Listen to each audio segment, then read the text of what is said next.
नमस्कार, दृष्टि आईएएस के टुडेज जी के प्रोग्राम में आपका स्वागत है। तो चलिए पिछले सेशन के अभ्यास प्रश्न से आज के सेशन की शुरुआत करते हैं। पिछले सेशन में हमने आपसे पूछा था, ऑपरेशन ग्रीन के तहत पात्र फलों और सब्जियों को किसान रेल के माध्यम से भेजने पर कितनी फीसदी सब्सिडी प्रदान की जा रही है? 30%, 40%, 50% या फिर 60%? इसका सही जवाब है ऑप्शन सी यानी 50%। केंद्र सरकार ने किसान रेल के जरिए अधिसूचित फलों और सब्जियों की ढुलाई पर 50% सब्सिडी देने का आदेश जारी किया है। यह subsidy operation green top to total योजना के तहत दी जाएगी। खाद्य प्रसंस्करण उद्योग मंत्रालय ने आत्मनिर्भर भारत अभियान के तहत इसे पायलट आधार पर मंजूरी दी है। केंद्र सरकार ने 6 महीने के लिए ऑपरेशन ग्रीन योजना का विस्तार कर टमाटर, प्याज और आलू से लेकर सभी फल और सब्जियों को इसके दायरे में लाने की घोषणा की। तो इस तरह इस प्रश्न का सही जवाब है ऑप्शन सी। हमारे वीडियो अंग्रेजी में देखने के लिए फॉलो करें हमारा ही दूसरा यूट्यूब चैनल दृष्टि आईएएस इंग्लिश। बात करते हैं आज के पहले सवाल की। सवाल है, प्रसिद्ध नृत्यांगना शोभा नायडू का 64 वर्ष की आयु में निधन हो गया। बताइए कि वे किस नृत्य शैली की प्रतिपादक थीं? कुचिपुड़ी, कथक, भरतनाट्यम या फिर कथकली? इसका जवाब है ऑप्शन ए कुचिपुड़ी। बीते दिनों प्रसिद्ध नृत्यांगना शोभा नायडू का हैदराबाद में निधन हो गया। नायडू कुचिपुड़ी नृत्य शैली की प्रतिपादक थीं। इनका जन्म 1956 में विशाखापट्टनम में हुआ था। आपको बता दें कि शोभा नायडू को पद्मश्री अवार्ड से भी सम्मानित किया जा चुका है। तो इस तरह इस प्रश्न का सही जवाब है ऑप्शन ए। क्वेश्चन नंबर 2, आर्थिक मामलों की मंत्रिमंडलीय समिति ने राष्ट्रीय खनिज विकास निगम लिमिटेड से नागरनार स्टील प्लांट के डिमर्जर को अपनी स्वीकृति दे दी है। यह स्टील प्लांट किस राज्य में स्थित है? केरल, कर्नाटक, छत्तीसगढ़ या फिर मध्य प्रदेश? इसका उत्तर है ऑप्शन सी छत्तीसगढ़। एनएसपी यानी नागरनार स्टील प्लांट छत्तीसगढ़ राज्य में स्थित है। हाल ही में आर्थिक मामलों की मंत्रिमंडलीय समिति ने एनएमडीसी यानी राष्ट्रीय खनिज विकास निगम लिमिटेड से इसके डिमर्जर को स्वीकृति दी है। डिमर्जर के बाद एनएसपी का सितंबर 2021 तक स्ट्रेटेजिक डिसइन्वेस्टमेंट की प्रक्रिया पूरी किए जाने की संभावना है। एनएमडीसी स्टील मंत्रालय के तहत सूचीबद्ध सेंट्रल पब्लिक सेक्टर इंटरप्राइज है। तो इस तरह इस प्रश्न का सही जवाब है option C Chhattisgarh. Question number 3, हाल ही में किलिमंजारो पर्वत पर आगजनी की घटना सामने आई है। यह पर्वत किस देश में स्थित है? अफगानिस्तान, तंजानिया, जिम्बाब्वे या फिर केन्या? इसका उत्तर है ऑप्शन बी तंजानिया।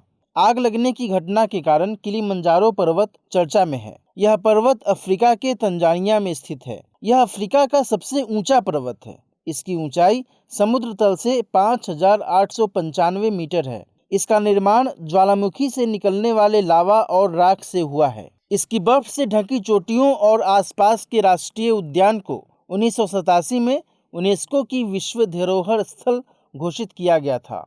तो इस तरह इस प्रश्न का सही जवाब है ऑप्शन बी तंजानिया।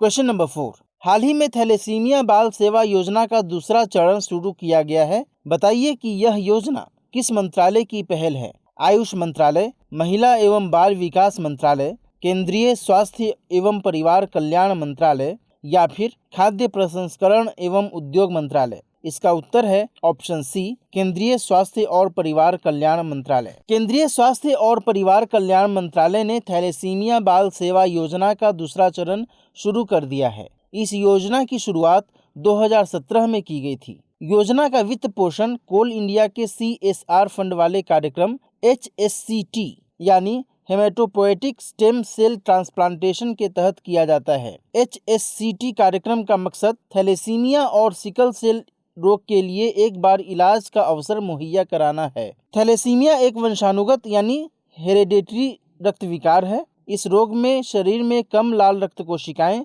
और हीमोग्लोबिन की मात्रा सामान्य से कम हो जाती है। तो इस तरह इस प्रश्न का सही जवाब है ऑप्शन सी केंद्रीय स्वास्थ्य और परिवार कल्याण मंत्रालय। क्वेश्चन नंबर 5, हाल ही में किस देश को अंतर्राष्ट्रीय सौर गठबंधन ISA के अध्यक्ष के रूप में चुना गया है? फ्रांस, अमेरिका, भारत या फिर रूस?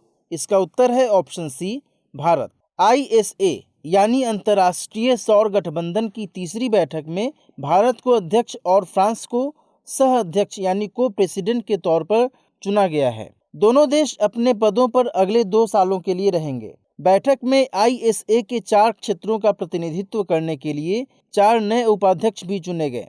ISA भारत और फ्रांस की संयुक्त पहल है, जिसे 2015 में पेरिस समझौते के दौरान अपनाया गया था। इसका मुख्यालय हरियाणा के गुरुग्राम में है। तो इस तरह इस प्रश्न का सही जवाब है option C, Bharat. Question number 6, चमड़ा क्षेत्र कौशल परिषद लेदर सेक्टर स्किल काउंसिल ने स्किल इंडिया मिशन के तहत संवर्धित गुणवत्ता आश्वासन के लिए कौन सा ऐप लॉन्च किया है? Step India, Rozgar India, skill India या फिर लेद इंडिया? इसका उत्तर है ऑप्शन सी, स्किल इंडिया।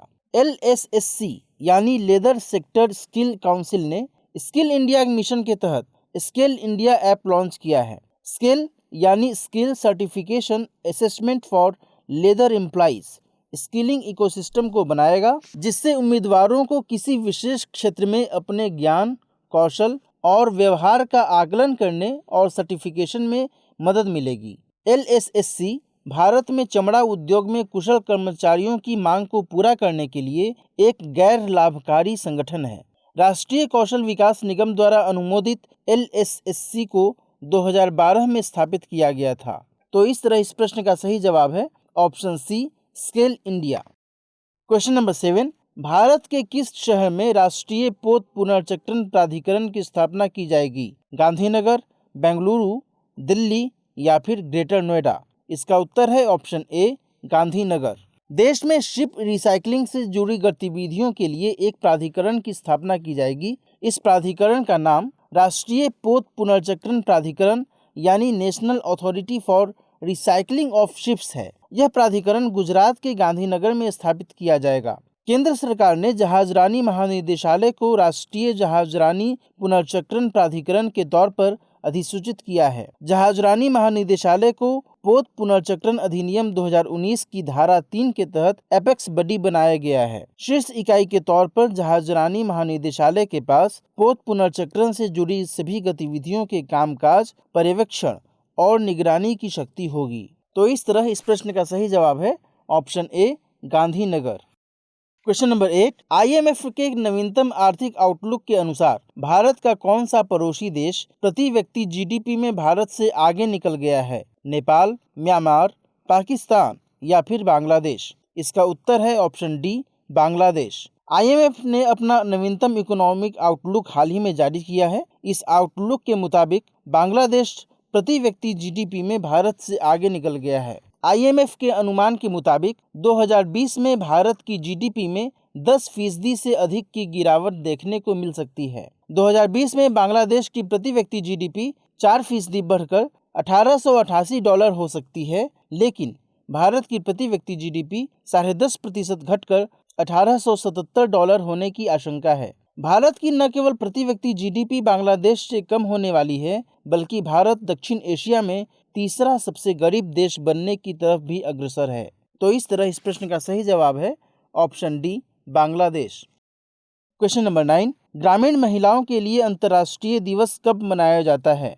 14 अक्टूबर, 15 अक्टूबर, 16 अक्टूबर या फिर 17 अक्टूबर? इसका उत्तर है ऑप्शन बी, 15 अक्टूबर। 15 अक्टूबर को ग्रामीण महिलाओं के लिए अंतर्राष्ट्रीय दिवस मनाया जाता है। इस साल के इस दिवस की थीम रही building rural women's resilience in the wake of कोविड-19। इस दिवस को मनाने का मकसद ग्रामीण महिलाओं के संघर्ष, उनकी ज़रूरतों और समाज में उनकी अहम भूमिका के संदर्भ में जागरूकता फैलाना है। तो इस तरह इस प्रश्न का सही जवाब है 15 अक्टूबर। क्वेश्चन नंबर 10, केंद्र ने सुपर कंप्यूटिंग इंफ्रास्ट्रक्चर की स्थापना एवं CDAC के विकास के लिए भारत के प्रमुख शैक्षणिक, अनुसंधान एवं विकास संस्थानों के साथ समझौता ज्ञापनों पर हस्ताक्षर किए। ये समझौते किस मंत्रालय के अधीन किए गए? विद्युत मंत्रालय, शिक्षा मंत्रालय, नवीन एवं नवीकरणीय ऊर्जा मंत्रालय या फिर इलेक्ट्रॉनिक्स और सूचना प्रौद्योगिकी मंत्रालय? इसका सही जवाब है ऑप्शन डी, इलेक्ट्रॉनिक्स और सूचना प्रौद्योगिकी मंत्रालय। हाल ही में इलेक्ट्रॉनिक्स और सूचना प्रौद्योगिकी मंत्रालय के तहत भारत के प्रमुख शैक्षणिक, अनुसंधान एवं विकास संस्थानों के साथ कुल 13 समझौता ज्ञापनों पर हस्ताक्षर किए गए हैं। ये समझौते देश में सुपर कंप्यूटिंग ढांचा स्थापित करने, CDAC के विकास के लिए भारत में विनिर्माण करने और राष्ट्रीय सुपर कंप्यूटिंग मिशन के महत्वपूर्ण घटकों के लिए किए गए। नेशनल सुपर कंप्यूटिंग मिशन को MIT और विज्ञान और प्रौद्योगिकी विभाग संयुक्त रूप से संचालित किया गया था। तो इस तरह इस प्रश्न का सही जवाब है ऑप्शन डी। अब नोट करते हैं आज के सेशन का अभ्यास प्रश्न। प्रश्न है, भारत म्यांमार नौसेना को एक पनडुब्बी पहुंचाने वाला है। भारत द्वारा प्रदान की जाने वाली इस पनडुब्बी का क्या नाम है? INS Sindhuvir, INS Vikrant, INS Saket या फिर INS विक्रम। इस प्रश्न का सही जवाब कमेंट बॉक्स में दीजिए। मिलते हैं नेक्स्ट सेशन में कुछ नए सवाल और उनके जवाबों के साथ ही इस प्रश्न के जवाब के साथ। तब तक के लिए नमस्कार।